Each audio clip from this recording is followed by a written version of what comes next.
বাংলাদেশ দল আমার বাপ-দাদার সম্পত্তি নয়, বললেন সালাউদ্দিন। গত বছরের নভেম্বরে জাতীয় দলের সিনিয়র সহকারী কোচ হিসেবে দায়িত্ব নেন মোহাম্মদ সালাউদ্দিন। এর আগে ঘরোয়া ক্রিকেটে কোচ হিসেবে তার সাফল্য ছিল অনেক। তাকে জাতীয় দলের দায়িত্বে দেখার আগ্রহ ছিল অনেক দিনের। তিনি দায়িত্ব নেওয়ার কিছুদিন পর ডেভিড হেম্পকে সরিয়ে দেওয়া হয় ব্যাটিং কোচের দায়িত্ব থেকে।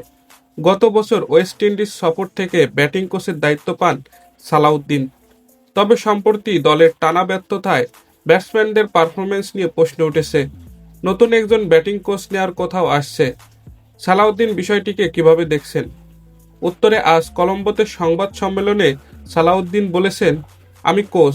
আমাকে যদি বলা হয় অনূর্ধ্ব-13 দলে গিয়ে কোচিং করাও, আমি কিছু মনে করব না। আমার ওখানে লেখা নেই যে আমি শুধু জাতীয় দলেরই কোচ। এগুলো নিয়ে আমার কোনো ইগোর সমস্যা নেই। এটা নিয়ে আমি চিন্তিতও না। কেউ যদি আসে, সেটিতে যেন দলের ভালো হয়। এরপরই নিজের ভেতরে রাখা অভিমানও বেরিয়ে আসে সালাউদ্দিনের। বাংলাদেশ দল আমার বাপ-দাদার সম্পত্তি নয়। ভালো না করলে এখানে সমালোচনা হবেই। এটা আমাকে মেনে নিতেই হবে। ভালো করলে সবাই বাহবা দিবে। আমি আমার দলের জন্য শতভাগ দিচ্ছি কিনা, সৎ কিনা, সেটি আমার কাছে মুখ্য বিষয়। দর্শক, সালাউদ্দিনের কথার সাথে আপনি কি একমত সেটি কমেন্ট করে জানান। ভিডিওটি ভালো লাগলে লাইক করুন আর নিয়মিত খেলার আপডেট ভিডিও পেতে আমাদের খেলাবাজ চ্যানেলটিকে সাবস্ক্রাইব করে রাখুন।